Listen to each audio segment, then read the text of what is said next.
Porque domingo é dia de ler quadrinhos.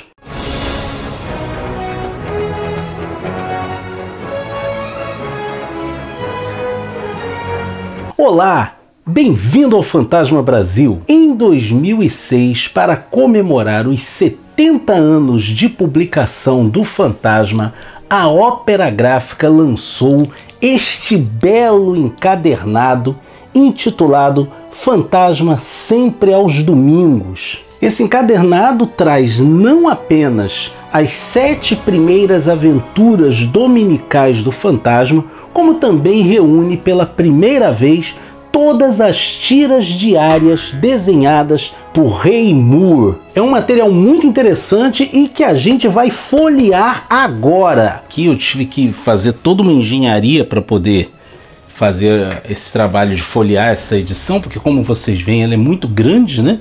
Então é difícil folheá-la e filmar ao mesmo tempo, então eu tive que afastar bem a câmera. Já começando aqui, né, Fantasma Sempre aos Domingos, o trabalho da Ópera Gráfica sempre maravilhoso, né? Essa capa dura, belíssima. A capa é de autoria de Daniel Xing, acreditada a Daniel Xing no expediente da edição. Muito bacana mesmo, né? Uma capa assim diferente. Até de uma certa forma remete ao estilo do Ray Moore.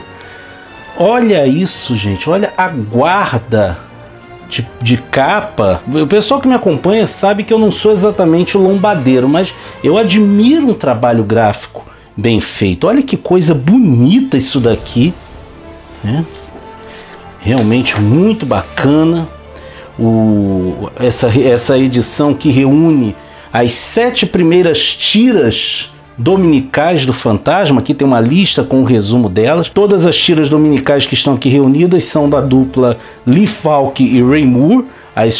São todas as tiras dominicais feitas pelo Ray Moore. Aqui, até onde eu saiba, isso aqui é um material único no mundo, não tem nada parecido. Tem um texto de abertura do Luiz Nassif, em que ele fala sobre a paixão dele pelo personagem.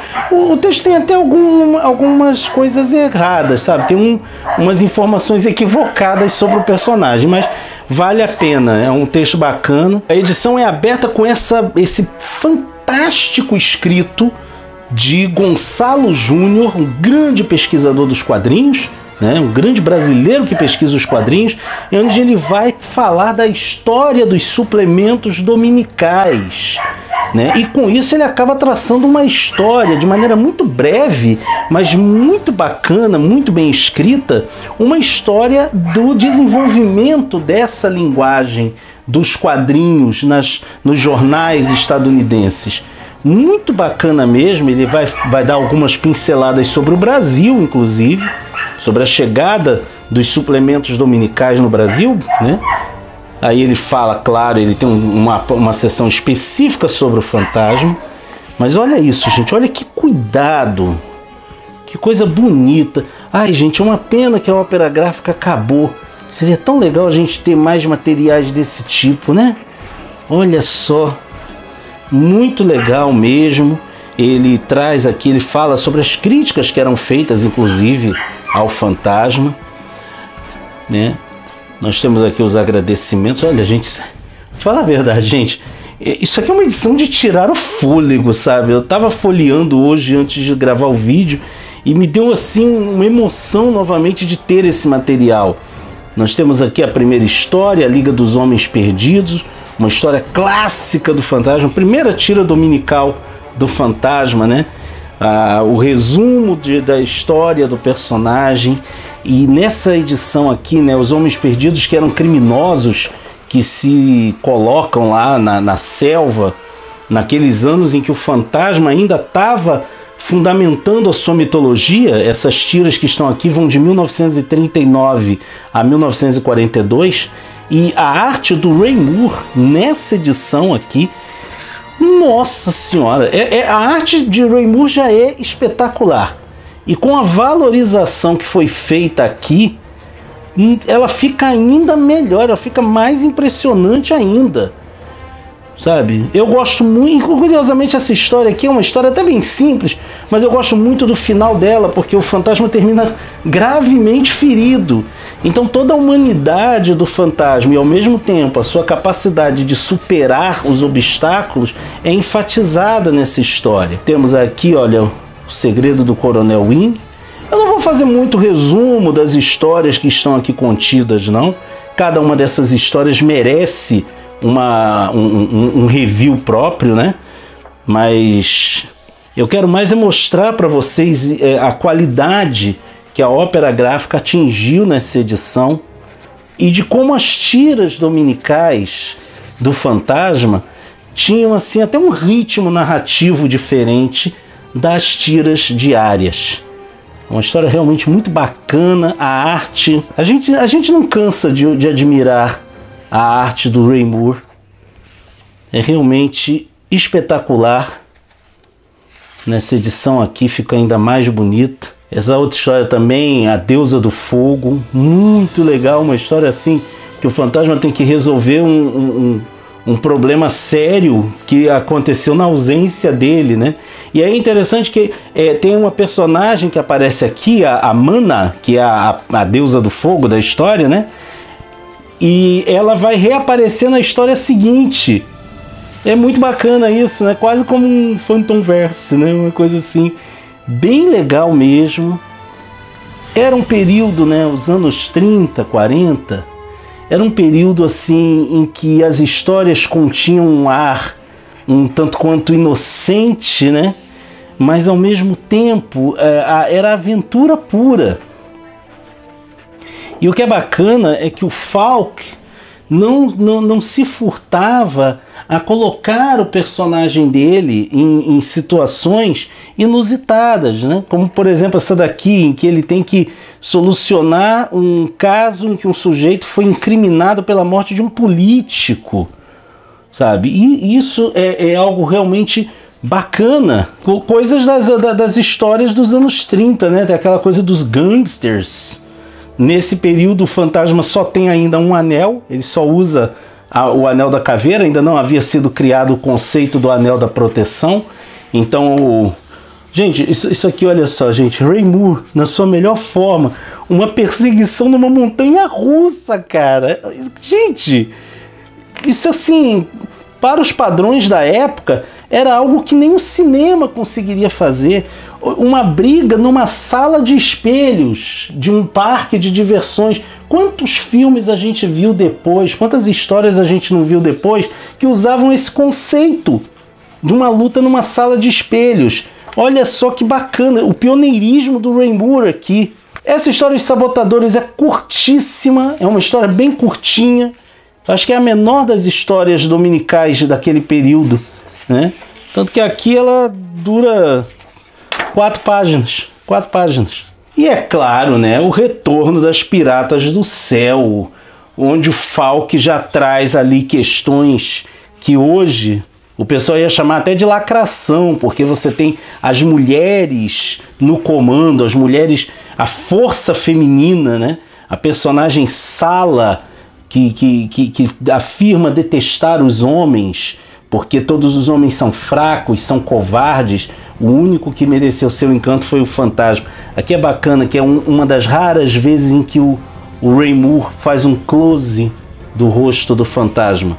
Geralmente o Ray Moore deixava o fantasma meio vago, meio nas sombras. E lembrando que essas tiras aqui, elas aqui estão em preto e branco, mas elas originalmente foram publicadas coloridas, né? As tiras dominicais já saíam em suplementos coloridos.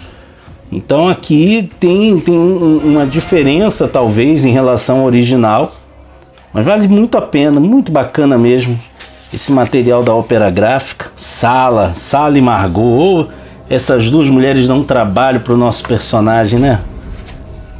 Maravilhoso. Ao mesmo tempo, eu acho que é uma das minhas histórias favoritas, um dos meus arcos favoritos é o que envolve o fantasma e Sala.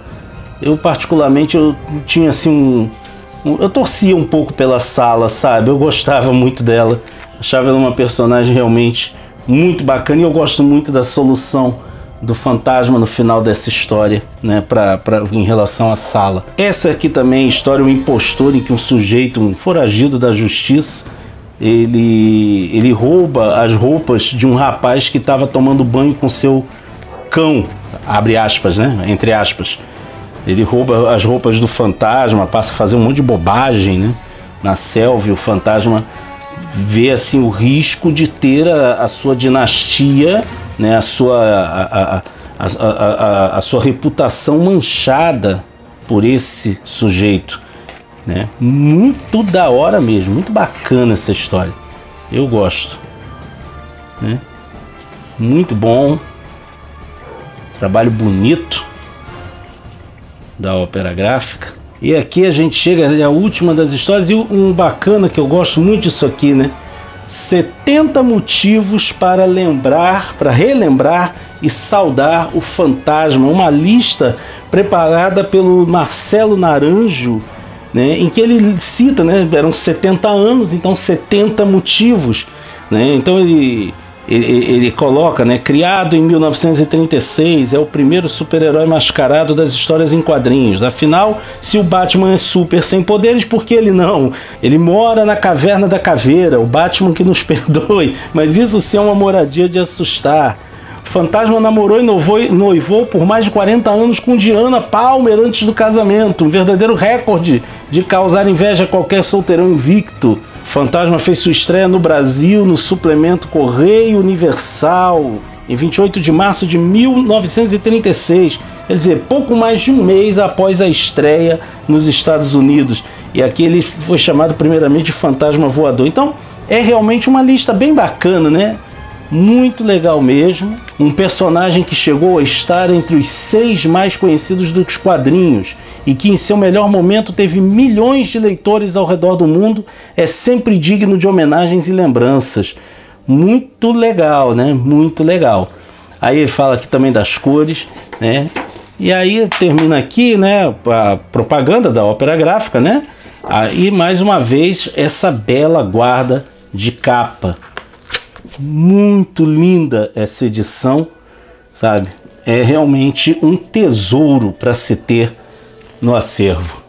Infelizmente esse material hoje está ficando cada vez mais difícil de se achar. Às vezes a gente encontra algum vendedor, algum ex-colecionador se desfazendo dele na internet, mas geralmente por um precinho bastante salgado. Quem sabe agora com o retorno do fantasma às bancas brasileiras a gente não consegue gerar mercado suficiente para alavancar umas publicações desse tipo. Se você gostou do nosso vídeo, não deixe de curti-lo e compartilhá-lo nas suas redes sociais. Se você quiser ajudar o nosso canalzinho a continuar com o seu trabalho, quando fizer suas compras na Amazon, faça pelos links do Fantasma Brasil que se encontram na descrição do vídeo. E não deixe também de se inscrever no nosso canal e nos seguir nas redes como Instagram e Facebook. Assim, você fica por dentro de tudo que acontece no fascinante universo do espírito que anda.